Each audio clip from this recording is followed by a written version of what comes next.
Nanindigan ng Social Security System o SSS na tuloy ang dagdag kontribusyon ng mga miyembro. Pero kumpara sa dagdag na singil ay mas malaki ang magiging pakinabang ng mga kasapi ng SSS. Halimbawa, ang pinakamababang dagdag singil na 190 pesos sa mga miyembro ay masusuklian ng 900 pesos na dagdag benepisyo sa mga kasaping magkakasakit kada buwan. May dagdag rin sa retirement pension ng mga miyembro habang napatataas ang kapasidad ng SSS na makapag-abot ng pautang sa mga nasalanta ng kalamidad. Lolobo kasi sa 51 billion pesos ang makokolekta mula sa mas mataas na kontribusyon.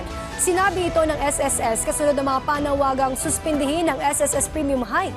Kaugnay nito, sinabi ni Executive Secretary Lucas Bersamin na pinag-aaralan mabuti ng SSS ang naturang hakbang. We acknowledge yung mga request on the suspension ng SSS for the increase, pero mas mahihirapan ho ang ating mga manggagawang Pilipino pag isususpend natin to o i-delay. Kasi ang perang makukuha ho ng SSS ay magagamit ho para mapa-improve pa ang benefits natin in the future.